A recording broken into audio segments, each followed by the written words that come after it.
Alright, sorry for the delay. I had to get, what's it called?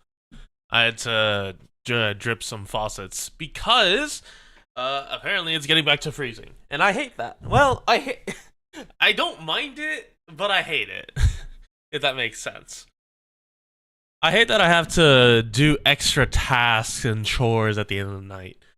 But that's besides the point.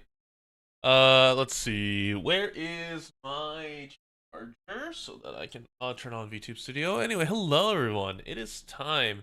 So you're gonna hear me muffled a little bit, but essentially, here's what the goal of today's stream is. We're gonna have a little bit of gameplay, but for the most part, we are going to be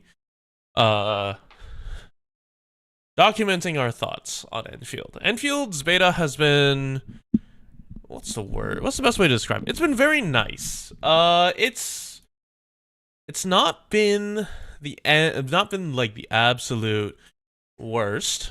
If that makes sense. Honestly, if I'm gonna do this, I might as well just move this to the center. And then move that, and then move that. Yeah, so just chatting stream. We have a little bit of gameplay, but this is a good way for me to settle in. Also, I have a new placement of the what's it called? My model. I'm testing out the new little trend where I'm in a little box. So, and we got logged out due to inactivity. God damn it. But I figured this is a way for me to document, at least to myself, and maybe if anyone is curious about thoughts of the beta and Enfield going into it. But first, I'm gonna gamble. It's time for a little bit of gacha. Well, I say that. Okay. So the reason why the title is beta is probably over is because if we look at Headhunt, this banner ends at 2300 UN pizza. What is that? Is that a dancing dog? That is a dancing dog.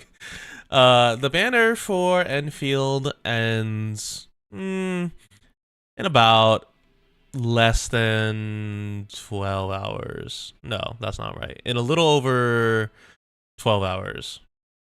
That's also still not right. UTC minus 5? Is that Eastern? That's 2 p.m. So 1 p.m. my time. Okay. So in like 15 hours. So this banner ends in 15 hours. So that's in 16. Okay. Yeah, but the main reason we're talking about it is the banner is supposed to end in a little over 16 hours. And if we also look at a couple other things, the sign-in event, okay, we actually still have a little bit more time. It's in 15. It's on the 17th. When is that? Is that a Sunday? Okay, we do still have a little more time. Yeah, it's Sunday at 12 a.m. Okay. So not quite. Oh, right. Audio's been killed. I don't know why it keeps saving the audio as. Oh, it's because I record things and I need B-roll footage, but I don't need the audio. I am very organized. But as you can see, 217 is the daily sign-in. This banner goes away on the 13th. I am curious what is supposed to happen after this banner disappears. But, you know, we'll see then. But for the most part, this beta is almost over. And it's been fun. The issue is that after, like, my first week of playing the beta, I kind of dropped off on playing it. And that's mostly because I didn't really want to burn myself out. This is a game that is relatively easy to burn yourself out on if you do nothing but spam it day in, day out. And initially, we were spamming it because we thought that we would only get, like, a week or two. Everyone who was playing it thought, oh, it'd be like a week or two. And then we got in and we saw the beta release and we're like, oh, this is going on for like at least a month because the beta came out on the 15th. And the sign-in doesn't end until the 17th. So in theory, It doesn't run away until I don't run away.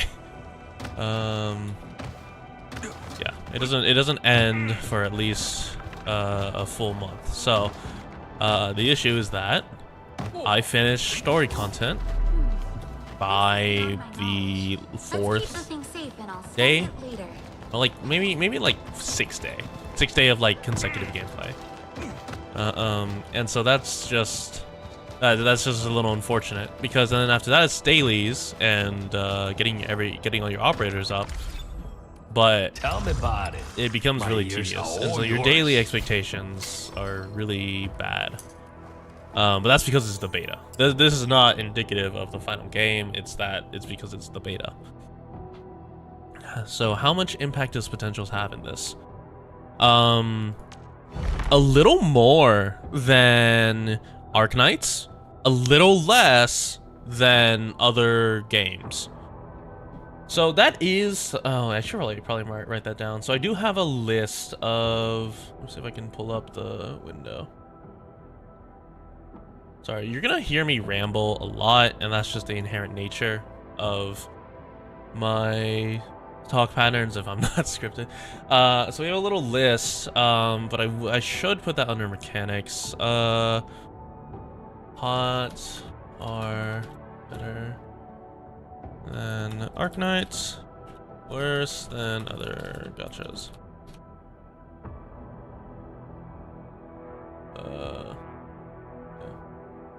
Where do I put that actually? I don't know where this goes. I genuinely don't know where I'm supposed to put this. We'll just put this like off to the side or something. Yeah, we'll make it a little smaller. Yeah, you go right here. God damn, that is a Yu-Gi-Oh level text. All right, well that's just our general text thing. So if you see me tab away, you know what it's for. And it really depends from character to character. It's an interesting design, but in the end, I think it's better because let's think about, okay, I only have one other experience with a game with potentials aside from Arknights, and that's Honkai Star Rail. Let's think about Boot Hill. Boot Hill Pot 6 wasn't necessary because all it did was increase his single target to an AoE, but Boot Hill Pot like 2 or 3 was a significant difference from Pot like 0. Who else was it that you needed? It was like God, who was it? And the funny thing is that compared to that game, 6-star pots aren't like game breaking. Like, let's take a look at Angelina, shall we? Ultimate duration 20% at pot 1. Battle skill, final burst effects, at least 3 enemies, 10 SP. So that's really nice for like packs, but it's not like desperately necessary. Ultimate energy cost for casting ultimate, minus 10%. Kiss of gravity. This is the combo skill. Damage dealt to target is increased by another 15%, right?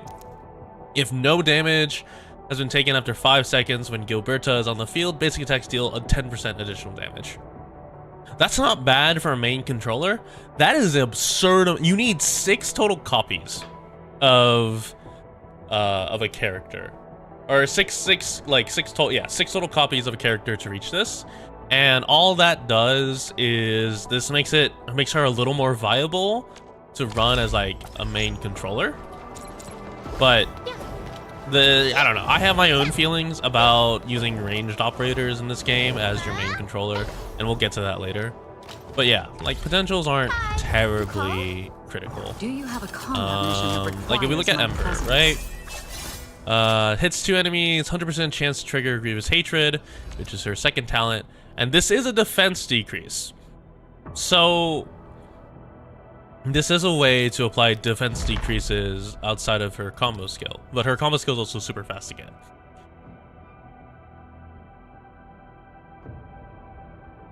Not ignore half the enemy's defense and do 200% damage during ulti. Yeah, no, it's definitely way different. Northern Tactics, so this goes from like 40% to 55%, which is still a really big difference. Like right now, she's at 43-22. Oh, of course. And that is with her on like a full CDR set. and her weapon not being max compared to this. Like, she's missing another like 100 or so damage. Oh yeah, and she doesn't have Abraxas. Like if I put Abraxas on her, A fine piece of master grade work. she goes I'll to put it to 62 good use. E3. And then running tactics, attack 40%. That's weird. Why is she My crusade is far 62 from over. E3? Tell me about it. 4005. Why is My yours so ears much are lower? yours. Oh, yours is so much lower because of this. Yeah, you have. Oh, right. 231 versus 131. Right, because this wasted agility. So max spotting is rewarding for simps, not so punishing for people who go for one of each character. Yeah. Sorry, let's go back to the My character. crusade is far from over.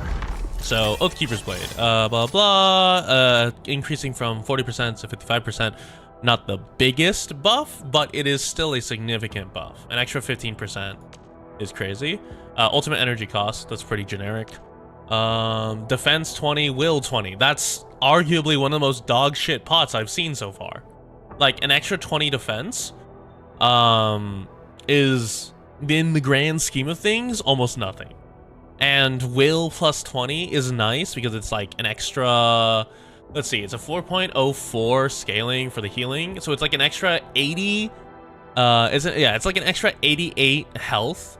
No, 80.8 health on the ult, and like an extra like 20 health on heal. But it's not like good. It's not a great pot. Like going 4 copies of Ember is like really bad if that's the benefit you get. And then here, Final Strike gains damage dealt plus 40% at above 50 HP, 50% HP. That's decent, but it's not game breaking. And something I've noticed is that 6 stars have significantly more underwhelming potentials compared to 5 stars. So, as another example, here's your Vaughn. Flash Freezer. Deal an additional 10% with Freezing Point, which brings it up to... I want to say it brings it up to total of 30% extra damage, but that's from 20 to 30. Rebellious Mood, ultimate energy cost, attack 10%, crit rate 5%. Defeating enemy during ultimate gets additional 30%, so you get it faster when you're clearing packs. And then next, Dive Attack. Deals 150% damage and has a 100% chance to deal 5 stagger at most 1 time every 15 seconds. And we can actually probably showcase her usual dive attack You're here. by just like subbing some things out. Hold on. Finally decided to call me up? 1, 2, 3, Bet you got a 4. sticky situation on your hands. And then go into dodge. Yeah, it's like it's like you're very rarely doing like a dive attack, especially because you're ranged. You're very rarely doing this dive attack, so like that's extremely underwhelming. Let's take a look at another character. So let's look. So 5-star pots. You're the boss. Let's look at that You pot. point the way. On his very first potential, it says combo skill hits on the target are mechanically regarded as final strikes. That at first glance seems underwhelming, but that's actually really busted when you take into account that final strikes deal in an additional bit of stagger and also return some DP or SP. So final strikes, as you can see right here, is what's it called? They deal more damage, and if it's a controlled operator, they deal stagger and restore. Goddamn, can I speak English? Restore some SP, which is really good if you're using Dapon as your main controller. Oh, of course. Because what that You're the functionally boss. means is You that point the way. every time you trigger his combo skill at the end of a burst, you're leading yourself back up to have more SP. And you're increasing the total stagger dealt to the pack. Thick in the sauce. Damage dealt is increased by another 15% for his reduce and thicken, which is an extra 40, which brings him up to 45% to anyone with ongoing physical status. And mind you, your final strike is going to be being dealt to someone who is either lifted or was knocked down and lifted again. So an extra 45% total on top of final strike damage. Ultimate energy cost, that's a very generic one. Strength 20, will 20, pretty normal.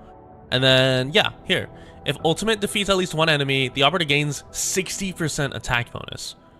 Now, look at that compared to Yvonne's or Ember's. Like, final strike versus a generic 60% damage buff versus a dive attack increase. And hold on, let's take a look. I'm pretty sure if we... You thought the beta was gonna end soon, but they have... Yeah, so that's what I thought. It does have the login event ending on the 17th, which makes me think that it'll probably be ending like a little bit after the 17th. But for the most part, yeah. Dive attacks at 99. If we make those potential buffs stay the same, that is assuming.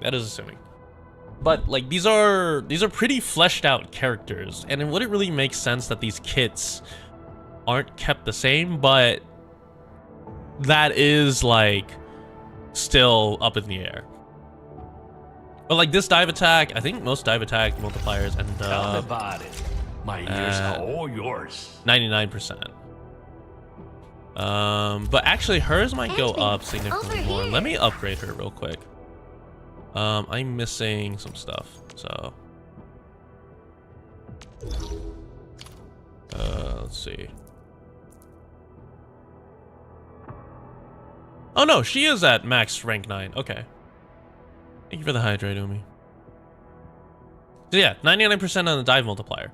So extra like 61 or is 40 sorry, 51% on dive attack once every 15 seconds. It's really minuscule. And that's for 6 total copies of her.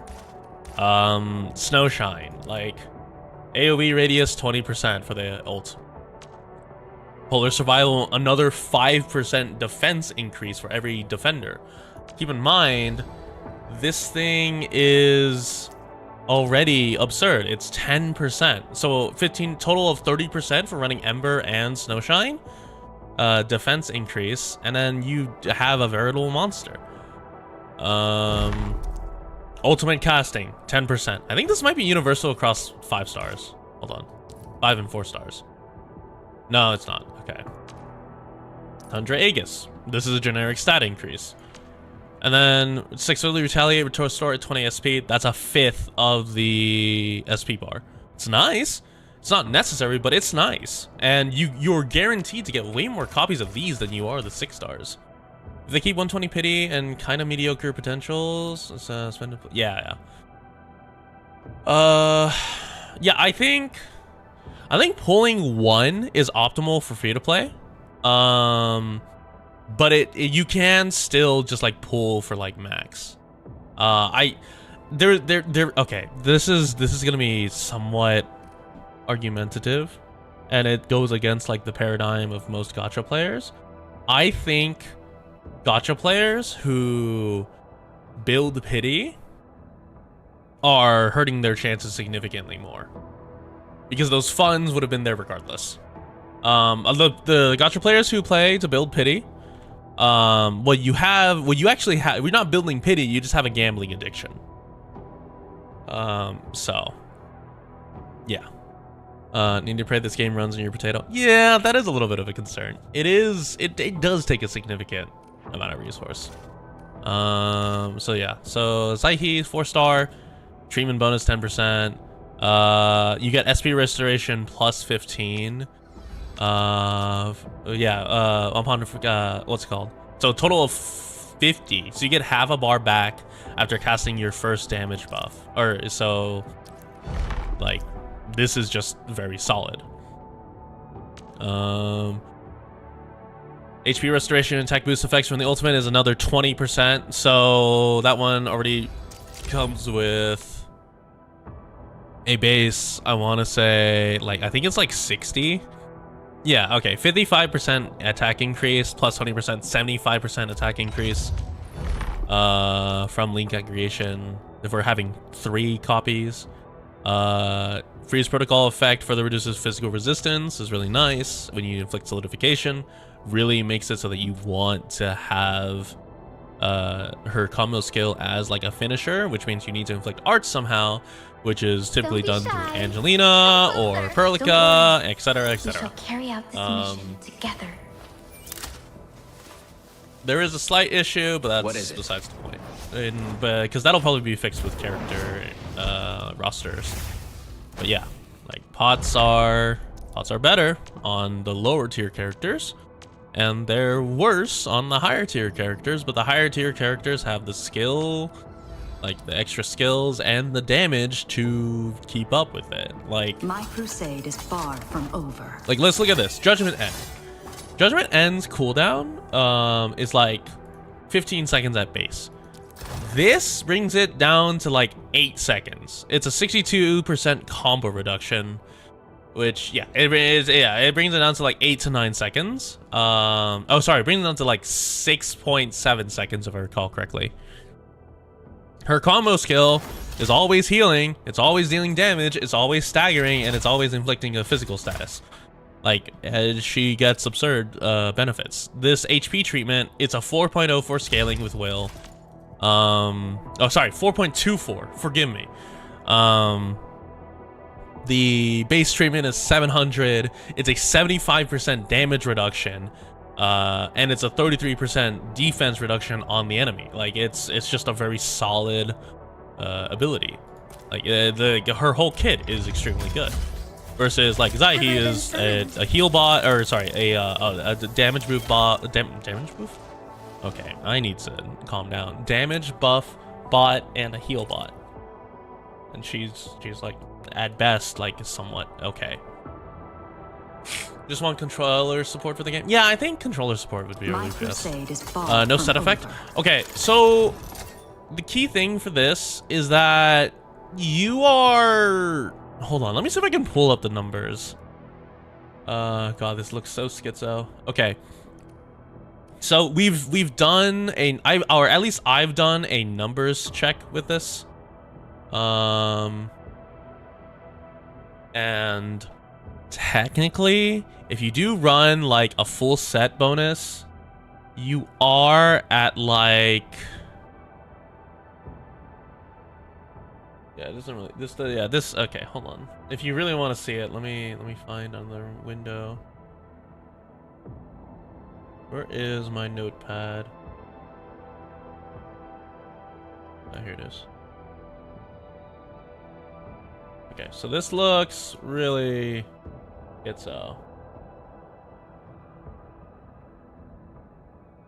There it is. And okay.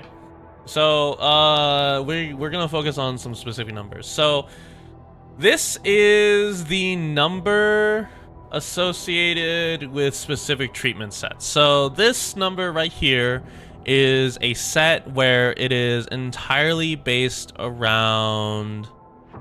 Oh, what was it? These are healing numbers. These are healing numbers based around 3 sets. This is a set where it's running this armor like this for alongside running full treatment. So running full treatment bonus. So it's running this set alongside, and this is just sets. They were not taking into account weapon skill. So that is 794 HP every 15 seconds before any will increases, etc. There's another set where you bring in this, which is 632 healing every 15 seconds. There is another set, which is just the default set that I usually run on her, which is the combo set, and that one ends up being okay, so this one's a little wrong. It's so this one, it was before I used this tactical. I was using what was I using? Using something. Oh yeah, I was using this for extra treatment. Seen equipment like this for so quite a while. This combo set relies on 3 minor set. We give you 10 SP per combo on skill cuts. True, but sometimes you don't need that. Yeah. So this set specifically gives you 410 every 10 seconds, and then there was another set where it was the full CDR set. And so what happens is that we get a healing per minute of 2580 versus 3176. Versus 2528 versus 3324. This 2580 is not, and so this isn't in order. So this is the combo set. This number right here. This is the full treatment set. This is the treatment set with a bit of CDR. And this is the this is the full CDR set. So what's ending up what actually ends up happening. And obviously I would need to collate the words, collate the data and actually show it off, is because you have this full CDR set, all about damage. I mean, you can build her all about damage. There's nothing wrong with that. In fact, it's arguably encouraged given the fact that she has a 40% damage increase when you build her. But yeah, it was assumed that if you were to be building a full CDR set, you are technically out healing the max treatment set simply because you are getting more procs than normal. If we like boil it down, it's like, no, I'm not boiling it down. Hold on, let me just break out the calculator. I gotta get like an actual calculator or like a phone for this. 715. So like the full healing set is 52, and the 5.7. Yeah. So the full heal set is like 52 HP per second. The full combo or full CDR set is like 55. So it does outstrip it in terms of healing. And then here is where it gets interesting. So damage gets severely affected because when you run the full heal set, you lose a lot of strength. You lose a lot of strength, and you trade it for your will. And so the key thing with that is that when you do that, you actually lose out on the damage bonus from the kit, specifically this kit. Where is it? This one, where it's a combo skill damage bonus of 59.1%. So what ends up happening is that, as you can see by this number right here, this is the number if you're running CDR plus treatment. This is the number if you're running full treatment. This is the number you're running if you're running treatment plus 1 CDR. And this is the number of full CDR. So it comes out calculated like this. CDR set plus treatment gets you 124,000 damage, like 124.7 K. The full treatment gets you 52K. The full treatment plus the combo damage mod, so Frontier's Analyzers, gets you 87.1K. And then if you run full CDR, it gets you 122K. So you get the benefit of healing, and you only lose out on like 2K damage per minute, assuming optimal proccing. But all in all, numbers wise, like this is like, no, there's genuinely no need to min-max it like this, but that is simply put, full CDR gets you more numbers at the end of the day because it gets lowered to an unbelievable amount. It's actually absurd because you just increase it 62%. Like, you just have an absurd amount of decrease in your CDR that you can just keep whipping it out, and you get a ton of healing, etc., etc. It is really bad stat-wise. This is not a main controller one. You ideally want to... double spawn. You ideally want to be running, like... Probably, if you're main controlling her, And that's something else we'll talk about. You probably want to either run the crit set or this physical bonus set because she does a lot of stagger. But, you know, that's okay. That is something that I really like about this game. Gear is really nice in the sense that it is very flexible. You can run treatment, you can run the additional stagger damage, you can run Swordmancer's heavy armor for physical status because she does a ton of that. You can run crit because it's funny. You can run combo, etc., etc. You can technically run the ignition set. I think the ignition set is bad in the sense of it's bad on Ember. I think it's really bad on Ember. But it's definitely good on like Levitain or someone. But yeah. But all in all, it's literally just like sheer CDR beats raw numbers at the end of the day, unfortunately. Because it is a difference of like 66%, which is absurd. Hold on. I just need to check some things. What is Chen's? Oh yeah, so like 5 Chens. Every time an enemy is successfully lifted by the combo skill, it shortens the combo skill CD by 7%. You lift a group of like 4 people. That's 28%. That's a 28% increase or decrease in the cooldown. And it's, I think at base, like what? Is it cooldown? Yeah, it's base 24. So like divided by 4, like an 18-second cooldown, when typically your like build up for that is like maybe 15, 16.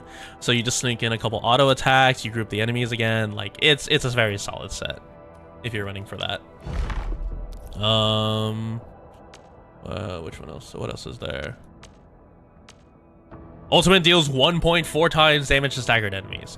Like, you know how fucked that is? When you combine it with Twilight Oblivion Beckons, which is casting ultimate also increases the physical damage by 129%. So you just ult a staggered target, which has like, I don't even know what the modifier is. Let's see if it's in the EFDB. By the way, this EFDB, really nice for creators because you get to see specific wordings of skills. Unfortunately, it doesn't give exact numbers of how much extra damage they're taking, but they are taking extra damage. I can guarantee that. But yeah, like 140% increase in physical damage. The ult deals 1.4 times the base damage. Chen typically builds for like extremely high attack. If you somehow manage to crit while you're running like this set, yeah, it's really good. Oh yeah, and a 78.8% damage bonus versus staggered from this armor set. Like, it's really nice. Because she gets buff when enemy gets Arch Burst? Yes, she does. So yeah, it is really nice. I ignore this set. I was testing base numbers. If I scroll up, you see these specific numbers. I was testing damage scaling. And it's really easy to gauge damage scaling. Sorry, defense scaling for operators, but it's a little harder to gauge it for enemies until I realized that apparently the game was data mined and every enemy has 100 defense. And you may be wondering why that's so critical. Hold on, do I have that graph pulled up? Surely I have that graph pulled up somewhere. All right, I don't. All right, where is it? Is it Desmos? Yeah, here it is.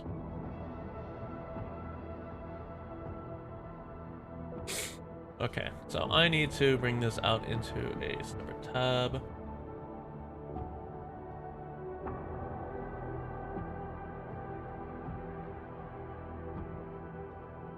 Okay, so let me bring this out.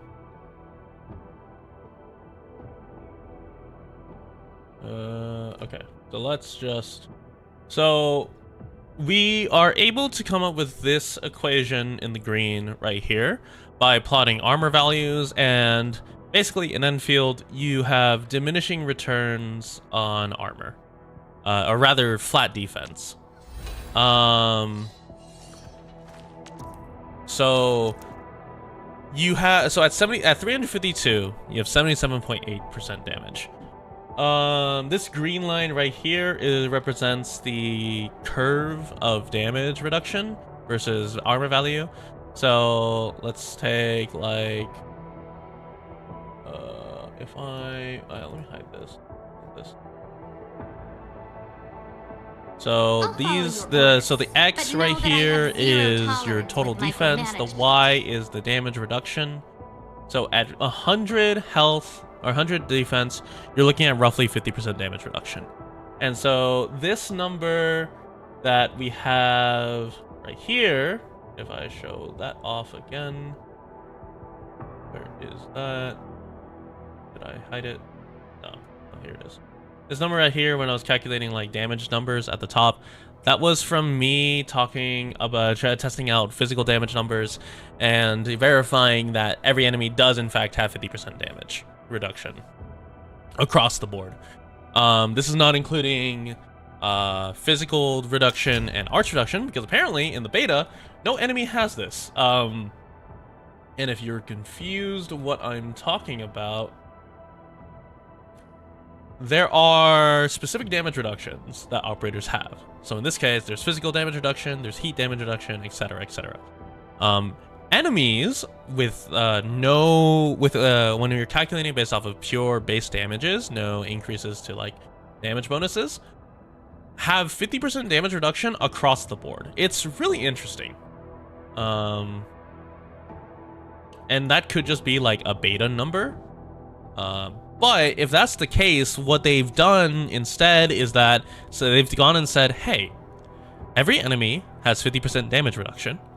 And the way we make enemies harder is we increase their base health and we increase their stagger bar. So bosses have an absurd amount of health, and they have a really high stagger bar.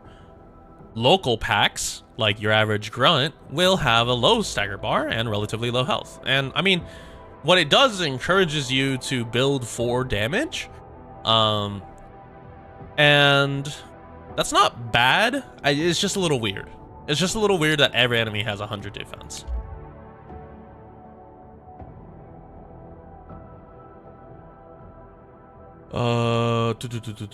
Sorry, let me bring that window back up.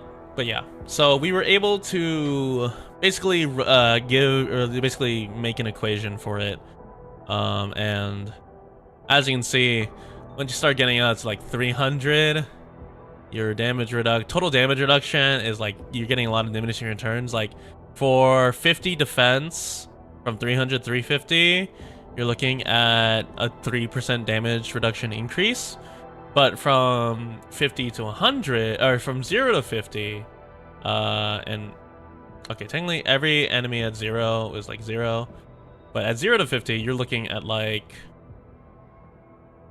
a 0 to 35% damage reduction, right? So you got obviously diminishing returns. If you wanted to hit 100% damage reduction, how far do you have to go? Does this just approach 100? Oh, it doesn't. Okay, there we go. You would need, I think, like 1,000 armor. Yeah, you're looking at roughly 1,000 armor, which isn't bad. It's just a lot. That is a lot. That is a lot to have to go through.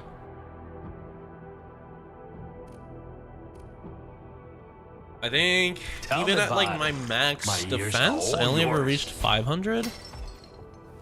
I'm trying to remember. I think even at my max, I was at only 500 defense, because the defense is same across the board. Polar Instinct is supposed to be giving me, yeah, so yeah, here it is. So 457 is an 82% total final damage reduction, and yeah, I mean 80% is nothing to scoff at, because you also have to take into account the attributes that are focusing on physical damage reduction, etc., etc.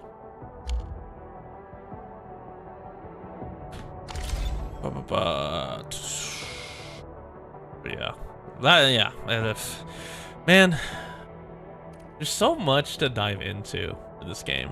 It's actually kind of absurd. The issue is that there's so much to dive into, but I don't want to dive into the numbers because they're subject to change for the release. Oh, of course. You're the boss. I will say one thing. Yes. Actually, if there's one thing we can safely say from the beta, that the designs aren't bad. Like, they're honestly, like, pretty good. Endman kind of plays into the generic Arknights thing where they've opted for a quote-unquote faceless protagonist. They do have, like, eyes and whatnot underneath, but it's still the generic faceless protagonist. But it works well. Like, I like the mask, the coat is interesting. Not sure what the fuck this buckle is. That's like my one gripe with his outfit. Like, what the fuck is this? What is this? What is this belt you have around your neck? This thing will forever haunt me. But for the most part, like, the rest of us are like his, like, they've gone for like a sci-fi. Oh, sorry, this belt, and also where the fuck this flap is, because I don't see where that's even supposed to latch on. That's like my, yeah, that's a gripe with the design for Endman. But like everyone else, like AV solid. It's a new generation of 30 belts on a character, yeah. Like, AV solid. AV is the definition of 3 belts on a character, but you know, it works. It gives the idea of like she's like a very flowy design. You often see her like moving around, etc. Arklight very clearly plays into the idea that like, hey, she's a fast jogger. She has like running pants. Oh, this is dangerously held out by just this belt. She's got like some designs related to like, what is that? Is that like indigenous? Huh. Weird. Ah, right. Yeah, we don't have her full backstory. I forgot about that. But yeah, like Abby is solid design. Tell me about your strategy. Okay, I will admit, Levitain, she's just Surtur.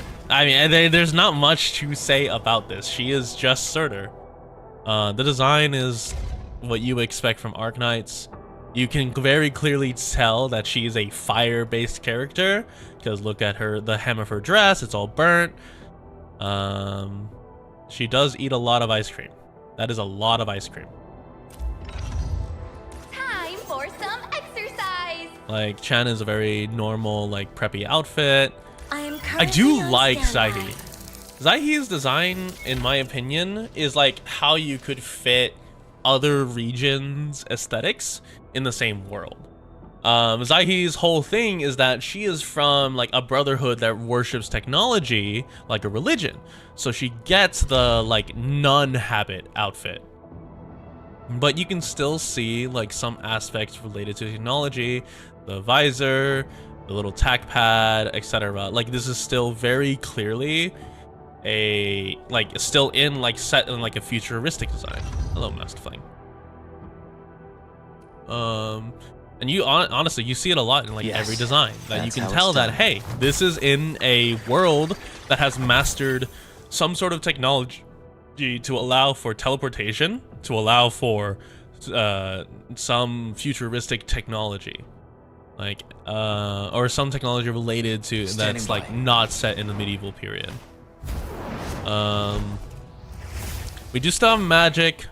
That's a little, yeah, the tattoo and the wolf thing is really hard to explain with technology, but like, you know, whatever. Sorry, I'm just looking at some designs. Like the dog tag, you get a very clear sense he's like military-esque, etc. But What do you stand like in some way, in someone's design, okay, yeah, like a hologram there, this, etc. They do a very good job of keeping it like tactical, but still showing some whimsy to their character design. Yvonne, I can't really explain. Yvonne's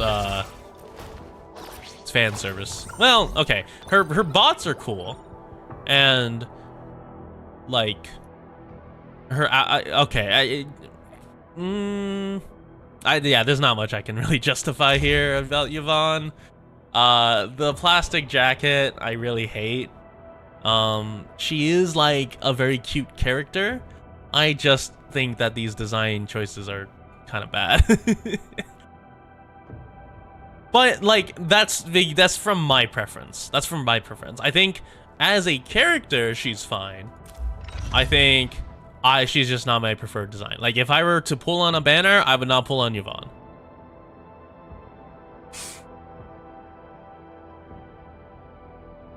The way her hair wraps around the horns. Yeah, yeah. That is something I also like, is that Arknights does a pretty good job of incorporating their different races into their, like, designs. Hi, you called? Like, However, let's it's my see. turn to have a go at this, right? Just Like, point they're the not way. just generic, like, attachments. Some of them are, but not everyone is generic Looking attachment. for me?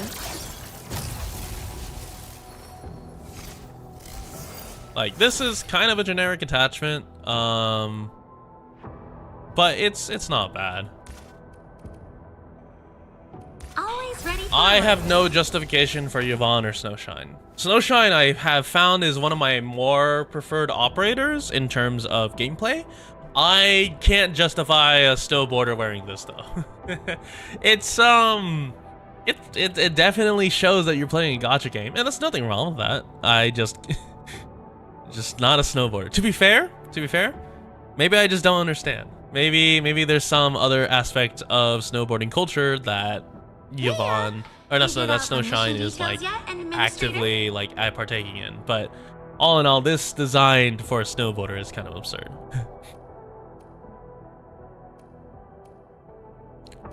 I was trying to look at something. Oh yeah, we can check her files. Versus applied tech. Czar. Snowshine.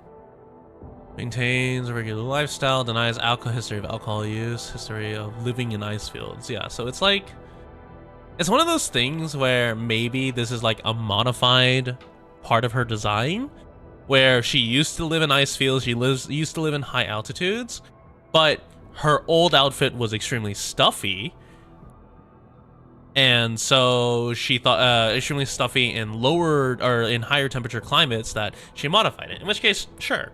That's not weird. Warfarin is here. Has especially requested that a separate application be submitted to Rhodes Island Pharmaceuticals Inc. to require detailed health information about this operator.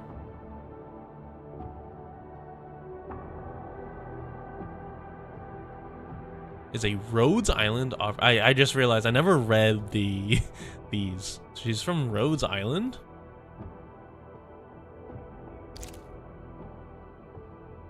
Warfarin's still alive? Warfarin's a vampire. I'm pretty sure Sarkaz vampires don't die.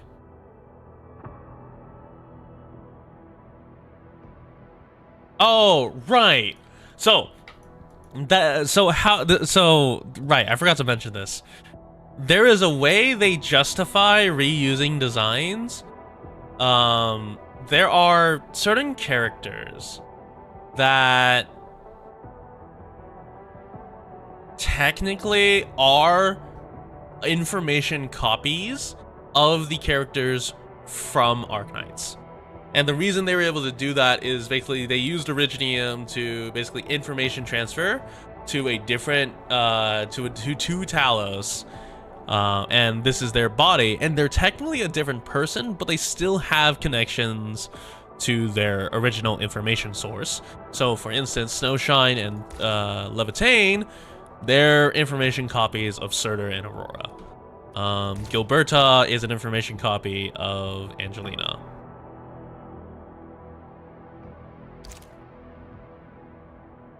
But they are their own independent people. They're not the exact same. So that's how they justify it.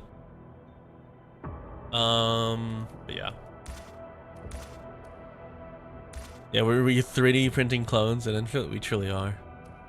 Dapong, as far as I'm aware, is not an information clone of someone, unless for some reason we somehow get a panda operator that is like full body panda, because yeah, he's an Ursus. Okay, what's really weird is that Sanctas in this game, they don't have their wings.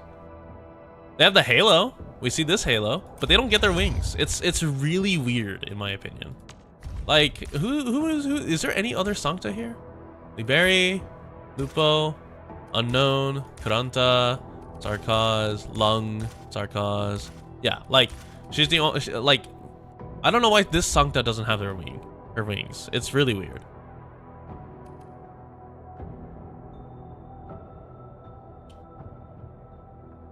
Something happened to the law? Maybe.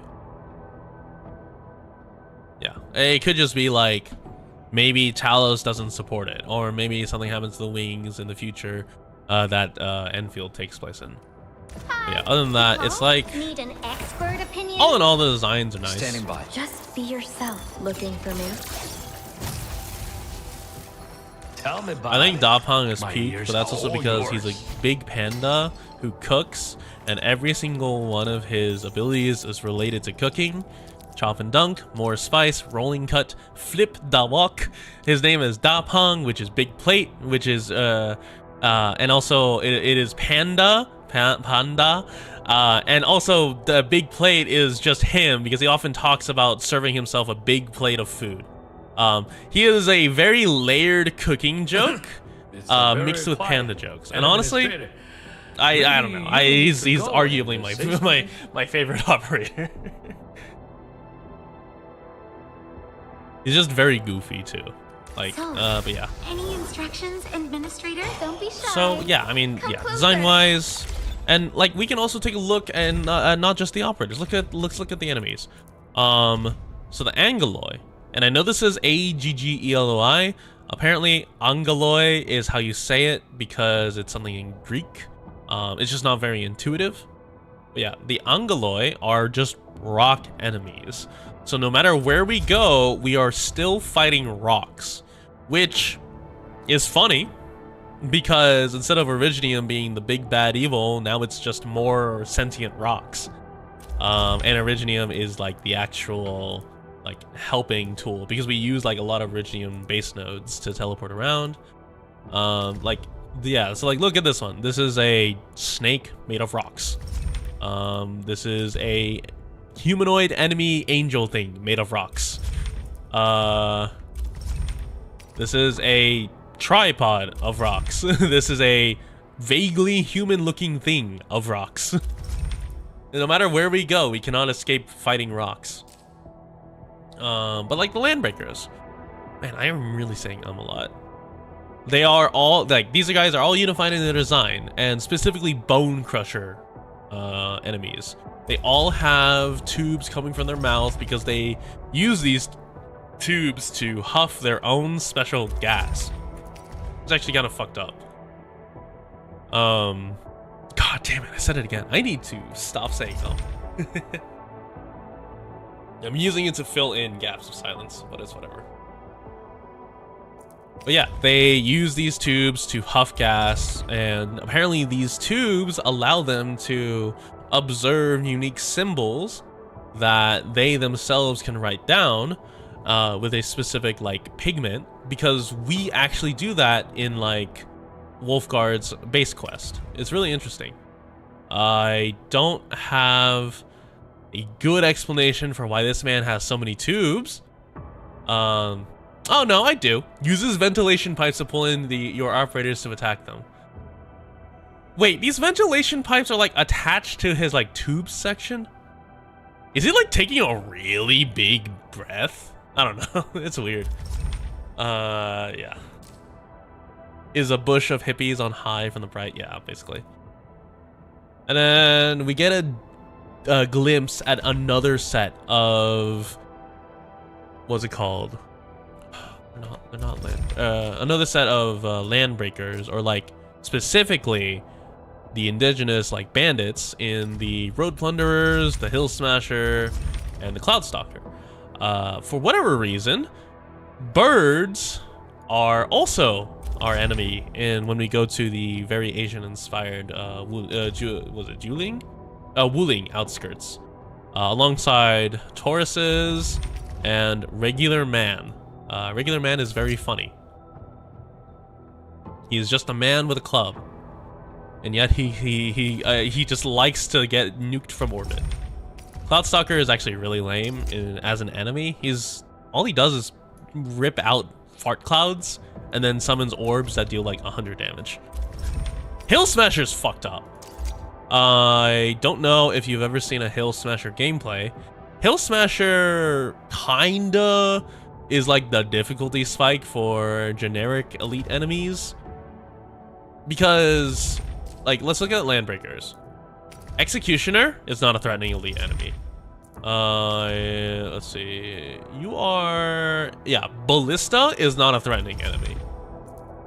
Rodigan is not a threatening enemy.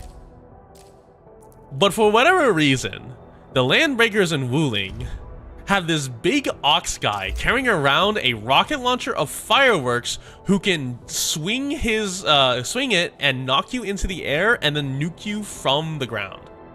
It's kind of fucked up. It's really messed up. But yeah, all in all, these designs are like not bad. They're very indicative of the story, and it's not just generic, oh, this is Goblin, or oh, this is like generic wolf enemy number 2. Instead, we have generic rock enemy number 2.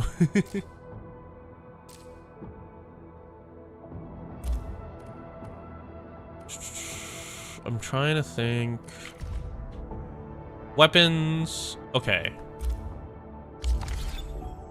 So actually, well, I'm gonna take a break from yapping to do a little bit of pulling, so that I can just spend some credits and also let you guys see this if you haven't. I really like the pull animation. It is hard to distinguish if you got a 6-star until you get this, and if you get a rainbow, I'm pretty sure that means you get a 6-star, but I don't think I got a rainbow there. Yeah, I got a 5-star. It kind of looks like a rainbow, but it's not quite a rainbow. But yeah, so that animation is super cool. Let's grab this one. This animation is cool at first, but at the end of the day, it's just weapons. And I fucked up. Like, I got a duplicate of this one. God damn it. I think the gacha animations and design of this game are really nice. I just wish weapons were a little easier to get, but that's just a personal gripe. That's not like a critical one.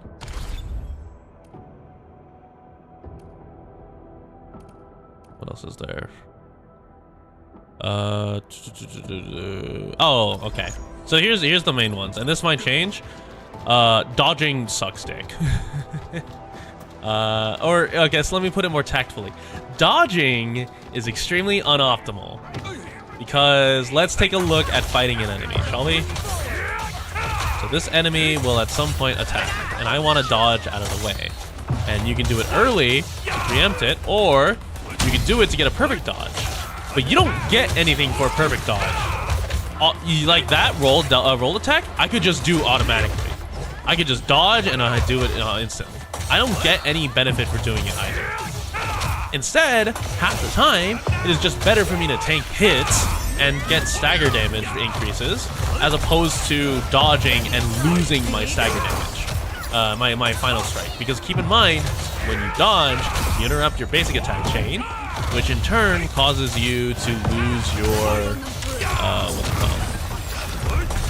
It causes you to lose access to your...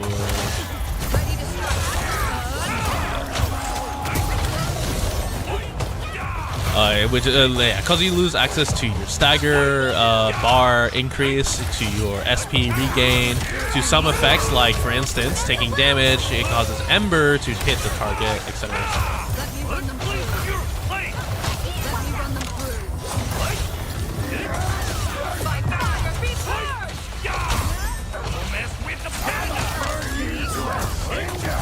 I've kind of fucked up.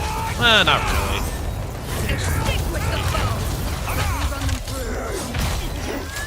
Dodge in general just sucks.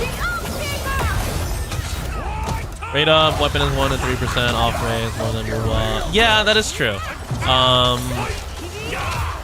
I think it is I think this game in terms of weapon gachas is way more generous compared to other ones. I just don't think that's a good reason to justify weapons, but to each their own. But also, that's because I've grown really used to just pulling for operators from, what's it called? From Arknights, and at the end of the day, it's not that big of a deal.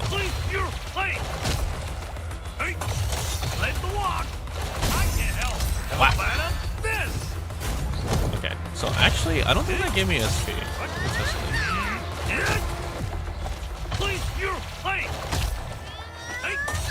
might not give me SP. I know it deals increased stagger, but it might not give increased SP. But yeah, all in all, still really good. Everyone's doing their best. I need to catch up to them. Not enough guns. Do you see one-shotting mobs later Make on? it up with tech. I see one-shotting mobs now. You can, well, okay. Define one-shotting. Is it you're doing a burst combo and it insta kills because of the combo? Or are you saying one skill kills? Because no matter what, that's not gonna happen. All enemies are receiving 50% damage reduction right now. And every one of them, like, hold on, let me find a generic enemy. And I'll show you something. So bombs, funnily enough, don't draw aggro as easily. So if I walk over here, but I can't use them in combat. I didn't realize I'd fall in there. Actually, hold on, we can just do one attack. So 1492 dealt maybe like 1/30th of his health bar. So you would, and that's with 50% damage reduction. You would need upwards of like, if you're on par with the environment you're in, you would need at least quadruple your attack scaled to the enemy. So to put it in perspective, Dapong has 4,000 attack. I dealt like 1396. And that's because also the first basic attack is only like, I want to say 42%, 51% of my basic attack. So I dealt like 2k damage, and then the basic attack damage increase occurred, etc, etc. But it dealt like 1/30th of the damage. You would need to overcome the 50% decrease wall. And quite frankly, I don't see that happening unless you're intentionally like underscaling your level, or underscaling the enemies.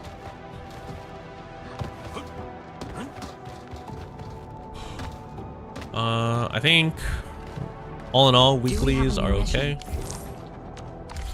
Let's see, starter skill 1, one-shotting a dog. Yeah, Oh, of course. even then, it's like, I think this becomes, hold on. This becomes like 720, and then probably becomes like 860% of your attack. 860% of your attack modifier still will not. 900% at M3? Okay. Yeah, 900% at M3, maybe one-shots dog if you're lucky with a crit. Or if you have a significant like set, or not set effect. You have a significant level disparity. You keep in mind, most of the dogs around here are like 75. So you do still have like a 5 level increase compared to them. Let me check. Yeah. So again, one shot, extremely unlikely. But close. You can get real close.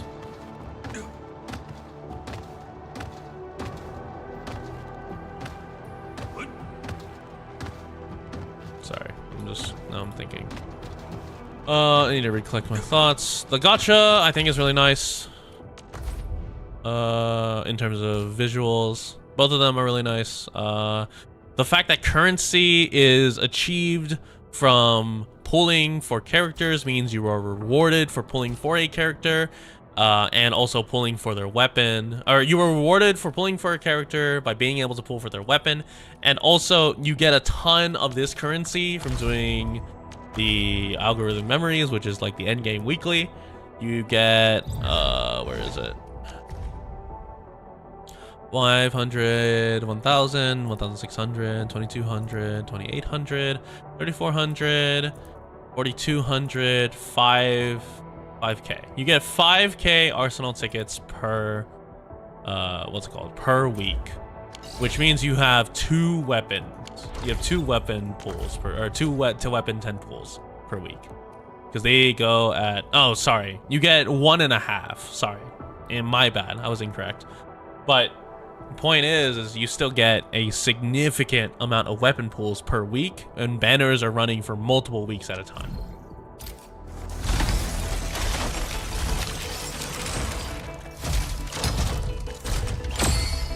And tell you what, I prefer that over weapons having separate currency like Wuwa.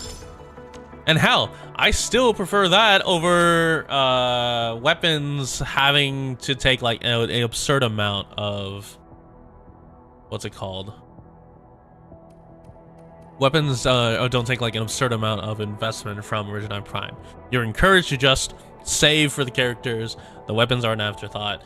And the only reason you want the weapons is if you're min-maxing, like, if you're absolutely desperate for min-maxing. But it's not necessary, at least so far. It may become necessary later. Oh, of course. You're the boss. You point the way. Okay. So that's the operators, that's the battle system. All yours. I think it's really well explained in the tutorials. Basic attack, basic final strike, SP, all that stuff. Like all these database tutorials that tell you what does what.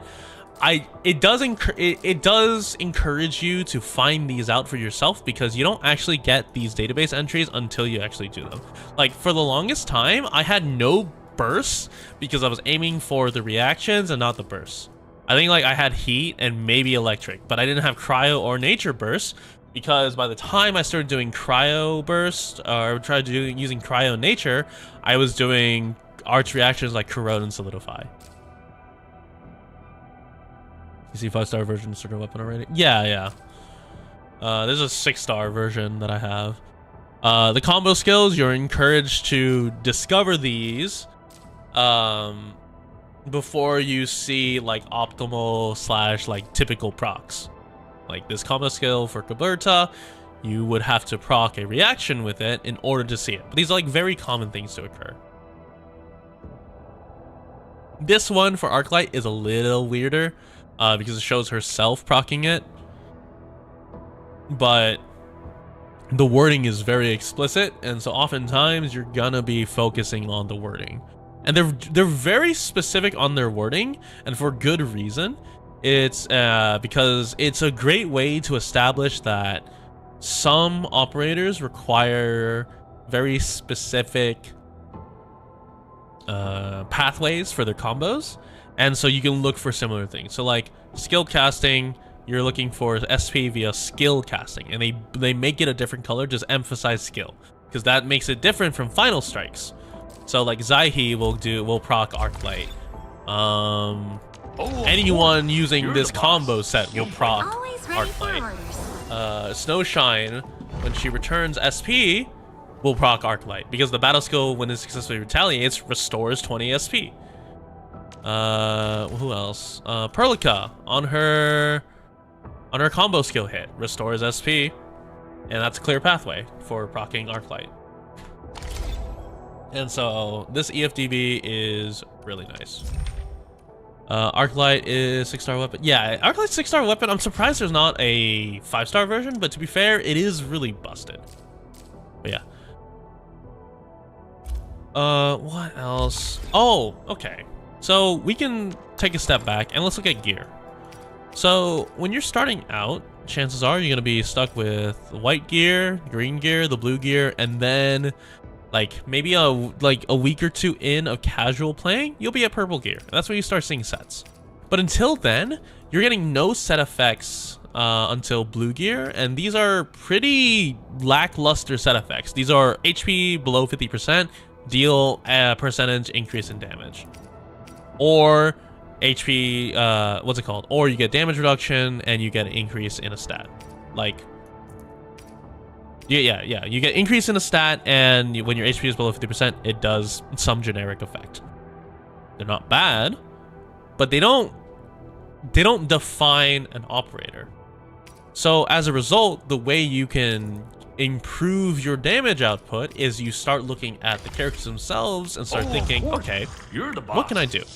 So let's take a Dapang combo. I'm like, hey, I like this big panda.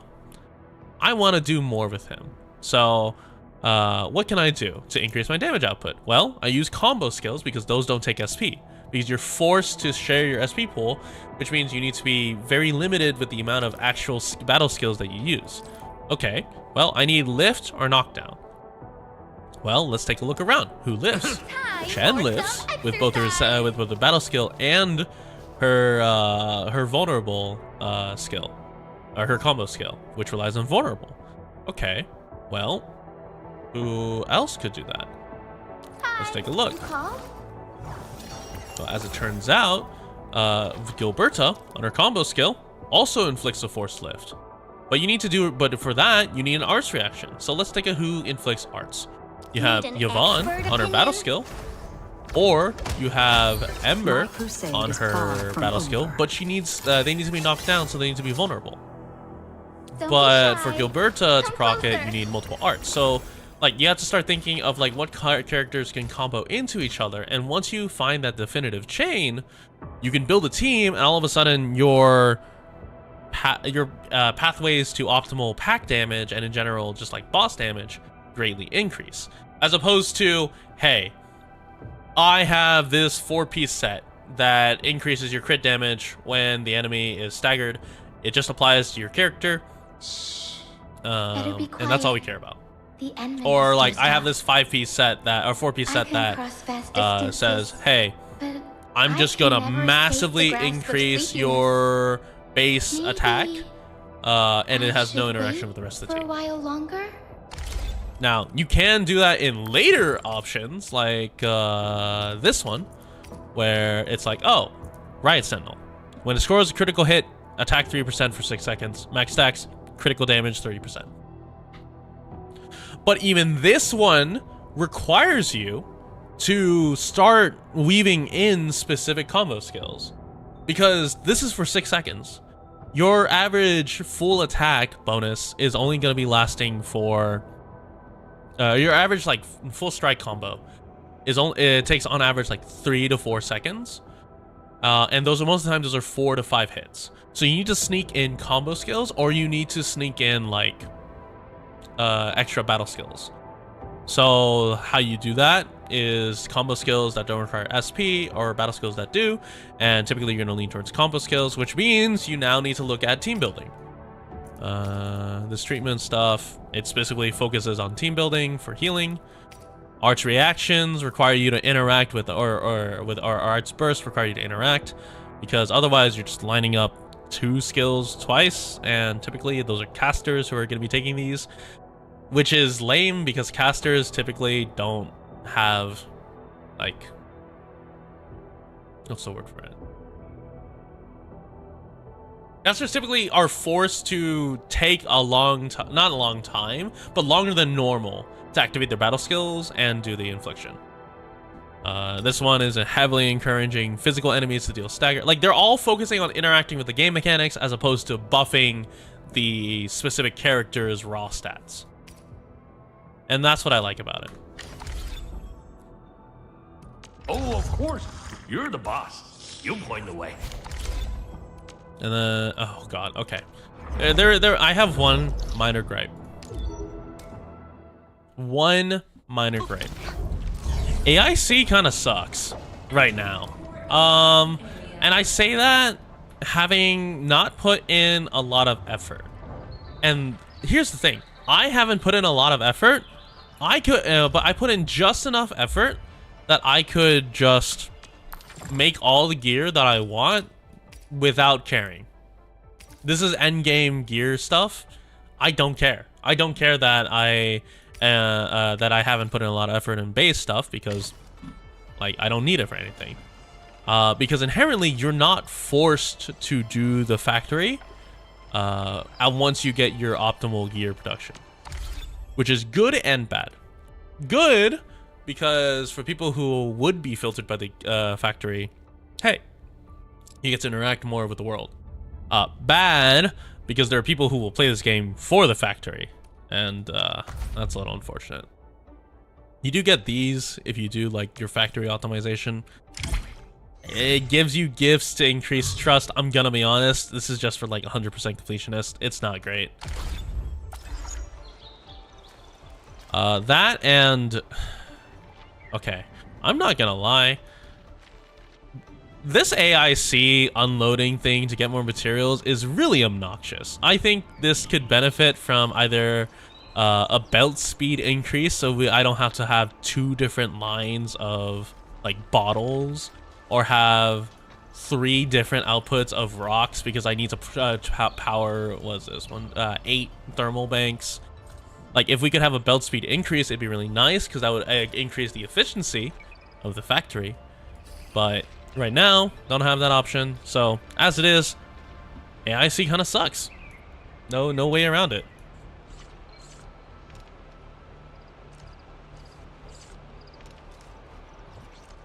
Yeah, Unkid is the most generic gacha crit. Yeah. AIC sucks. There's no way around it. There's nothing wrong with AIC sucking, because the main focus was just, hey, go play the game. And play the game we did. I think the map design is really good. There are very clear node resource areas. I just kind of wish these electric pylons looked a little better and were better to place. Because right now, I kind of am forced to place them on walk roads in order to get maximum efficiency in terms of power line length, which kind of sucks. Yeah, it's not great. How did I never collect this one? It's so weird. Oh, did I never collect this one because it ended up in here? Oh, that's why. Did I ever unlock this? I don't remember if I unlocked this. Oh no, I did. I just never unlocked specifically that. I always wondered why this box was here. Here we go. Alright. But yeah, stuff like that. Also, like, the map design, and specifically the rule of, like, interactables is really nice.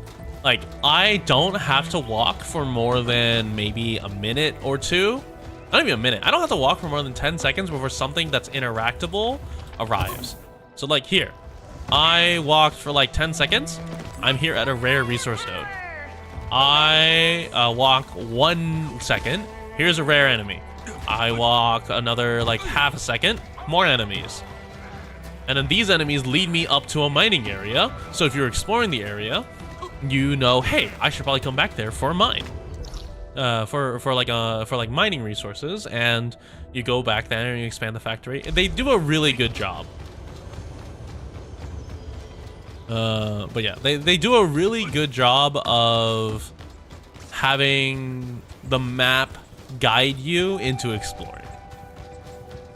And I think that is something that not a lot of gachas do. Well, okay, I say that. I think that's something that is good for game design. I'm saying not a lot of gachas do that because I played Wuwa early, and there were just clearly some areas you were not supposed to explore, and the enemies were were guiding you kind of towards them, but we're also like primarily just like keeping you on like the main trail. And maybe that gets better later on. I did quit Wuwa after like a month, so I don't have any right to say, hey, Wuwa's open world design sucks. I'm saying at the time, from my experience, I wasn't being encouraged to... Oh, right, I need to... Where is it? I wasn't being encouraged to explore somewhere and it was nice. I was encouraged to just... Oh yeah, so this is why. I have too many explosives. Let's put these away. This is for a test. So I want to see if I can do this on a boss. As it turns out, I can't use industrial explosives in combat, which sucks. So ignore the fact that I have 877 bombs in my inventory. But yeah, they do a really good job of like having you explore like the area, and then like some quests will bring you to these unexplored areas, and then you'll figure out like, why is this like doorway here not interactable? Well, chances are you missed a quest, and then you go back and do the quest, and you get brought here. And this is where we found out that we can huff landbreaker gas to get high. That's its own separate issue. I don't know what to do about that one, but yeah. I will say the only parts of the map that defy this are technically Old Factory, Hub Base, and AIC research. And that's mainly because these are like the industrial areas with no resource nodes, and you're not supposed to technically explore them unless you're looking to like max out the crates. Explosive is a stealth weapon. Explosive is technically a stealth weapon because I can just do this. Where is it? Where's that pack? There's a pack somewhere. I can do this. Battle has been joined. Time to get And they don't know where I am. They have no idea. Can I just toss it again? Oh, I missed. And so they do start running towards you, but they immediately de-aggro. But their health doesn't de-aggro. That's the key part. So you can kill entire packs without ever having to enter combat. It's actually really silly.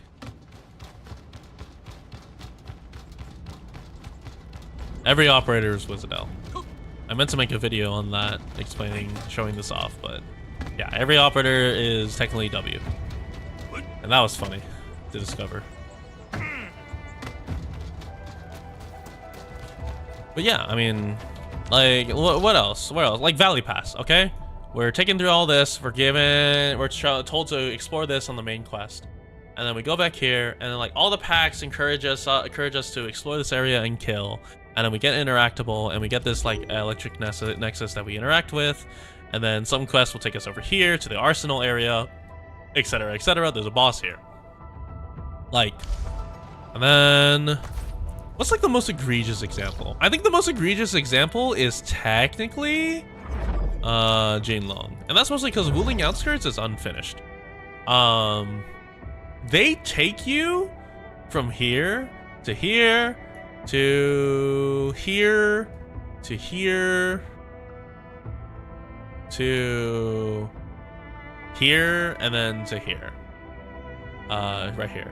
And it is a trek, and more often than not, you're not really encountering like stuff you want to interact with. But that's just also because the area is is really unfinished, so there's not much they can do about that.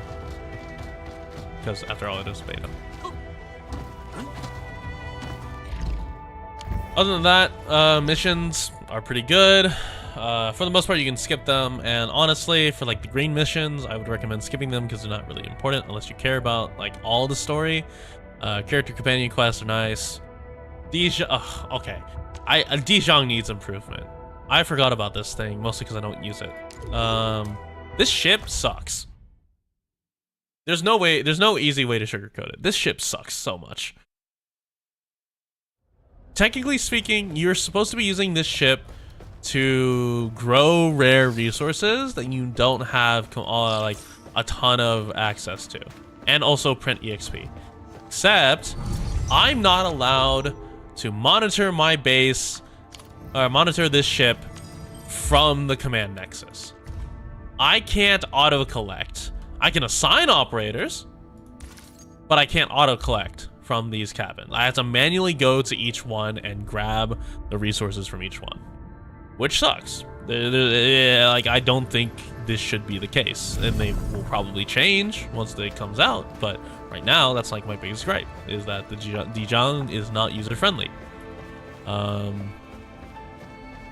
This exchange guy over here, which by the way uses the currency that you get from Outposts, I have to go through a whole conversation session for him just to do the protocol exchange. When that protocol exchange button should come up immediately, in my opinion. Like, it doesn't make sense.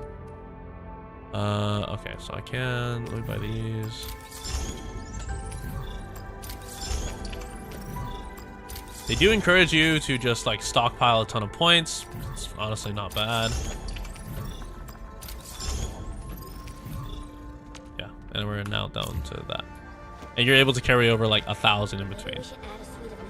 But yeah, this ship sucks. And I guarantee that this is probably the unfinished area. It still sucks. Okay. For farming, these indexes aren't bad. Like, they give a lot. they do take up a lot of sanity, and when you level up, your sanity doesn't reset. Which is interesting, because in Arknights, your sanity resets whenever you go up a level. But in this game, it doesn't. Instead, you have to use sanity potions or the... What are these called again? The Origiometries to increase your sanity. And each one is like... Yeah, 1 for 40. Which is pretty bad. Until you realize that Origiometry doesn't give you a ton of money. It's 1 for every 75, but you need like 50. Or you need like 66, I want to say, for one pool. Because it's 5,000 per pool. So now let's put that into Arknights terms. Arknights is on average 33. This is double the Origiometry to get the same amount of pools. And I think that's fine because there are an absurd amount of ways to get quests, or for like quests and whatnot to reward you with Origiometry. Like, hold on, let's look at the daily quest, shall we? Mission. This daily quest down here, which is every day, is 2k. Oh wow, damn, that sucks. Okay, but each of these gives like 240 red, 300 red. This main quest one gives 90. This one gives 450. So you get a ton of regular pools. So realistically, this Origiometry shouldn't be used on your ore barrels. It should be used on your sanity if you need to farm like heavily. Really, okay, but also that could be mitigated by just prepping better and knowing what materials you need. These indexes are really nice to complete. They give a lot of materials. It is definitely worth the sanity, but it is slower. I would argue that as a result, it matches Arknights' increase in operator like leveling, or like because unless you've been building up resources for a long time, Arknights takes a lot of resources and a lot of time to get characters to E2.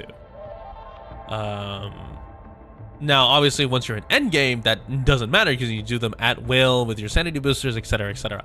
But early on, it takes a lot.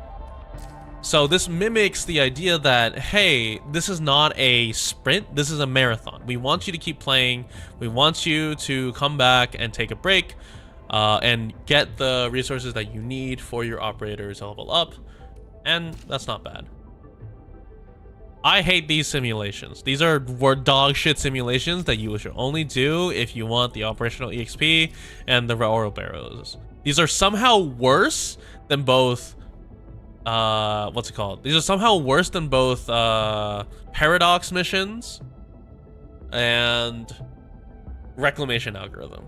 Because at least the reclamation algorithm you can have fun with like the roguelike aspect of it, or IS.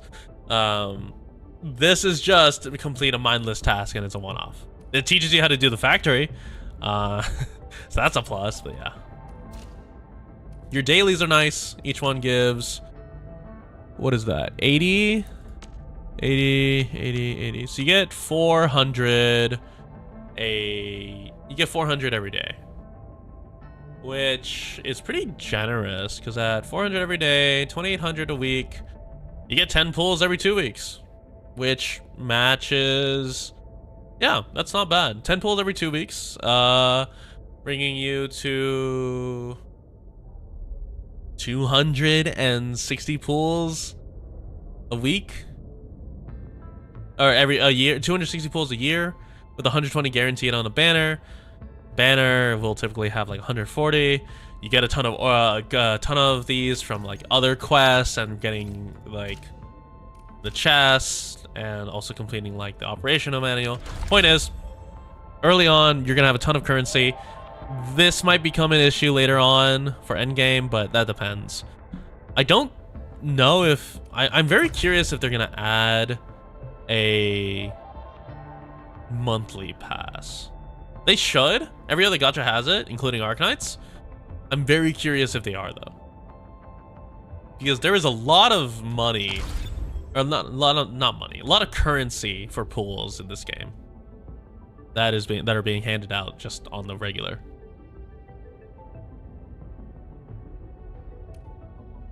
I'm I ready. think the only thing to touch on last is weapon. Oh, weapon infusers are really interesting. I still have not gotten a 333. It's actually so dog shit. I don't know why I haven't gotten a 333. 333 is, or like a 3 bonus one. Because that one, it will increase all 3 stats, and that makes your weapon glow, and it looks cool, but yeah. Sadly, I haven't found it. Other than that, I think could help with sanity potions. Yeah, could help. Oh yeah. I wonder if sanity potions would end up being more useful than OP or Aura Geometry. Dude, I'm not calling these OP and Oral. I'm not calling these Aura Geometry and Oral Barrel. This is OP. This is a random. I refuse. Yeah, the Essence interface is also really bad. Like if I have to go to like valuables in order to pull it up, and then go to process, and then like I can only refine. Like I don't have a I can only fuse, but I can't fuse like purples or golds together into new ones. And I also can't control the outcome of these. So like yeah, strength and tech. At least this currency only comes from Algo. Arts, critical, and inspiring. And the interface isn't terrible, it's just not great. And like the only reason you fuse these pure essences into a new one is if like you're trying to get rid of your stock. But at the end of the day, these are like okay. They're not necessary to get like a perfect one, but it looks nice because it's shiny. The archive is technically more of the lore stuff. Oh, when you equip into weapons? Yeah, that is true actually. Yes. So, Yeah, like any yeah, instructions, Administrator? yeah, it does suck. I have to click left to right instead of like going in order and filter for like the more suitable ones. Like if I filter for like, I can filter for a will boost, HP boost, medic and knight. So will boost, HP boost, and medic and knight. Where is it? Medicant. And I get nothing. I wish there was an optional that just like has these essentially, and I guess technically that is like the generic like infusion, but yeah, there has to be more like sorts. Like maybe you can run like multiple sort. Technically, you do have auto filter because basically any weapon that can't be equipped to this is automatically filtered out. Like I can't equip main attribute boost, ultimate gain boost, and pursuit to this. Like it is technically filtered out. It's just not great that it's all at the bottom.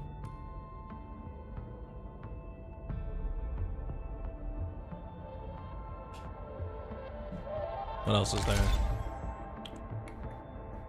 Yes, that's how it's done. Sign in. I hope they do a monthly sign in. I think a monthly sign-in like bonus would be nice, similar to how Arknights reward you for just monthly sign-in to get generic materials, etc., etc.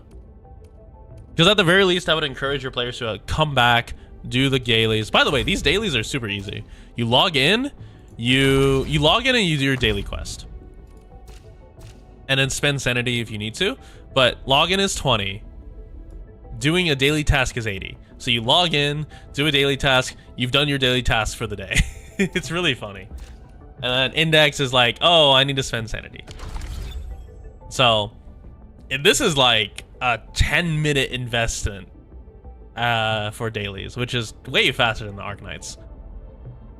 Because Arknights, you need to do some autos, etc. And that will usually run you like, oh man, that usually runs you like 20-30 minutes. Obviously you can put that to the side, but still it's a matter of the fact that it does like sit there. They want you in and out as soon as possible if all you care about is doing dailies, which is nice. I think that is very important for a gacha where sometimes not everyone has the time to just sit there and grind out entire missions. Something that comes to mind for that is Honkai Star Rail and Genshin, where your dailies oftentimes end up taking like 30 minutes to an hour if you're trying to do your like weekly. And we'll see how it is on release, but this feels way better because I'm just in and out.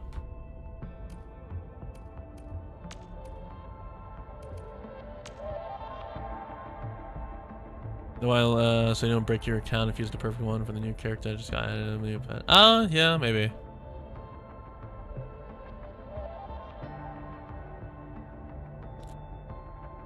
Yeah, like the designs are, you can understand why they would allow it. It feels a little clunky in some areas. It's not bad. This AIC exchange and certificate exchange. Yeah, it's pretty normal. I think this is pretty normal. I don't see an issue with that. This chart is really nice for base building. Outside of base building, it sucks ass. For obvious reasons, because it's dedicated to that. This isn't really necessary, and then that's just power. I think Baker is cool. They have little chats. Like, where is it? Where is...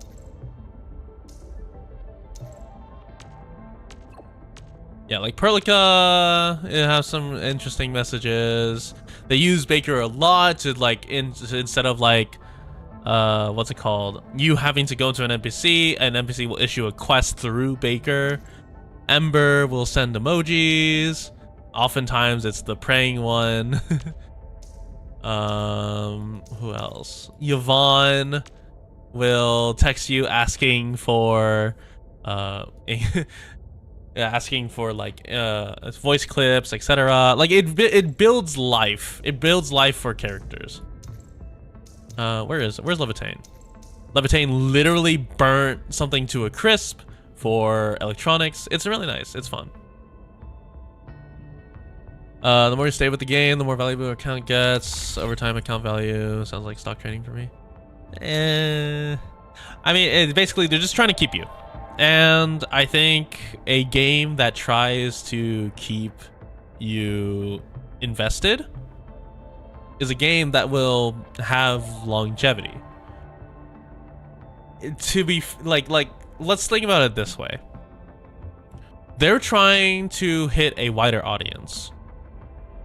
But for average, CBT and announced at February 17th.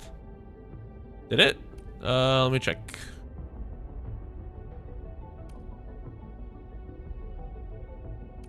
Yep, it ends on the 17th. Yeah, that makes sense. Sounds good. That means I have time to... Yeah, that means I have time to record some B-roll footage. Thank you very much for the information. But yeah, they're trying to break into a wider market, and a lot of gacha players typically don't have just one main gacha, they have multiple gachas.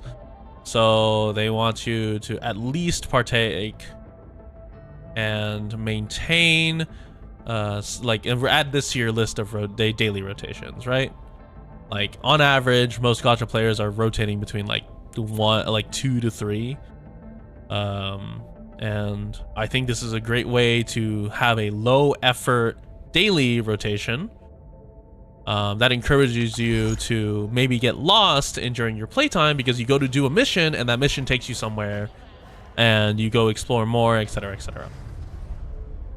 I think they have a very solid design for their maps and how they get people to explore. I think this is fine. Man. Okay.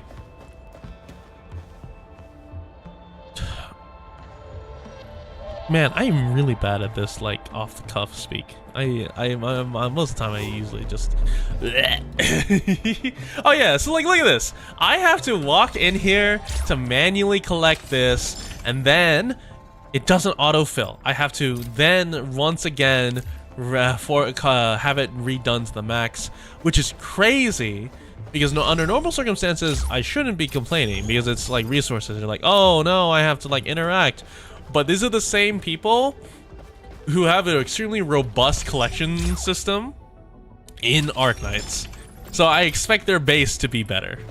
Like, I don't care if the AIC is like pure efficiency. Like, I fully expect these resource areas to be on the same level as the base in Arknights, because there's no reason for it not to be when you have an existing model right there. Yeah, just like the first year in AK. It's like, no, I don't want to walk around the Dijon. I don't care about walking around the Dijon. The Dijon is this small.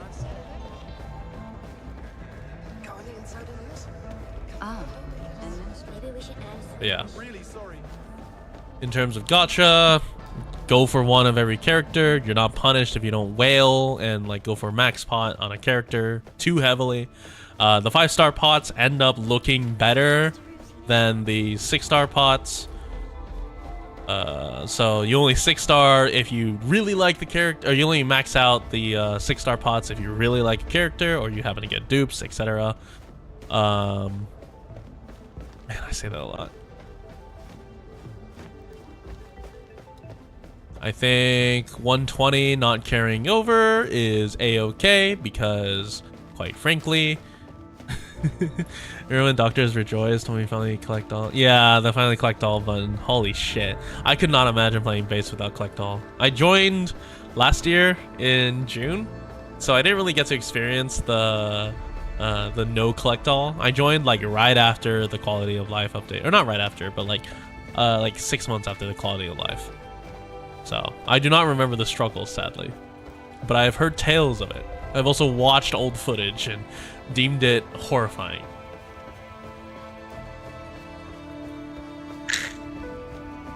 Yeah, and then I mean,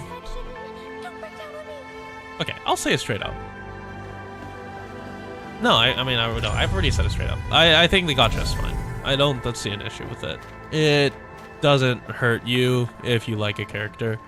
If you're going for one of everybody, you benefit. If you're willing to wait for a specific character and then wait for them to come back, you can do that. Like, it's just cost analysis, like benefit. I hope they don't do an overabundance of banners. Like, my biggest gripe right now is that I saw someone log into Genshin and there are 3 banners now per like session, and Honkai Star Rail is back up to like 2 banners per like run. That is fucked. At the very least, like alternate them. So like in Arknights we have Colonel and we have Colonel and Standard, and then we have limiteds for like specific limited characters. But like the way they distribute characters there, I think is really healthy, because they take pool characters out of the pool to increase your odds as opposed to leaving them in the pool.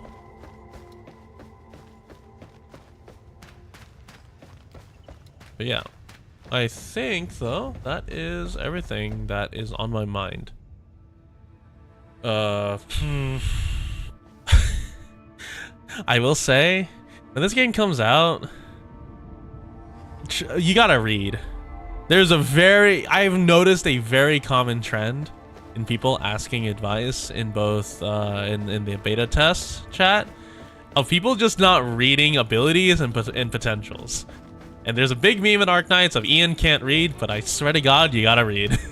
You gotta take a little bit of time, because like, okay, I'm ready. let's take Arklight, right? The most basic thing for Arklight's thing is that when any operator performs a skill that restores SP. I have seen 7 different people ask, why is Snowshine's skill at triggering Arklight? Because it restores 20 SP at pot 5 and you have 5 of them. Like, or like, hey, why is Perlica's restoring it? Because it restores SP on a cycle protocol. Standing by. Or like, yeah, it's like, hey, Not a problem. read the abilities. Read the abilities, learn your characters, you'll have a way better time. But yeah, I think that's it. I think that's just my video. Man, it's gonna suck for me to have to sort through this. It's a good thing I wrote most of it down. Other than that, there's not much for me to do in the beta now, because I'm not hyper optimizing the factory. That is gonna end up being the case. Is like, chances are a lot of you are not gonna hyper optimize the factory, and that's okay. You don't need to. What you do need to worry about is the fact that we can't collect these from the one central node. Yeah. All right, I think that's it. I'm gonna get going because it's late. Thank you for listening, coming to my TED Talk and listening to me yap about Arknights. And I hope this game is real fun in the future. I hope they release a lot of content. Lone Trail when? Oh my god, there's so much. I have to read Lone Trail, I have to read chapter 11 actually. I have to finish reading all of Nim's stories. There's so much in this game. Or in Arknights. And then when this game comes out, it's gonna be a nightmare. Yeah. Oh, yeah, and it sucks. The beta ends on the 17th. We don't have a release date. It could be another year until we see Arknights Endfield. Now, hopefully it's targeted for like maybe summer. I think a summer release would be really nice, but here's hoping. Could you imagine the beta ends and on the 18th they're like, hey, we're now Arknights Endfield is now open for pre-registration. It releases on the 28th. It's like, what the fuck? Yeah, that's a pipe dream. That's a pipe dream. But yeah, thank you all very much for coming. I'll see y'all later.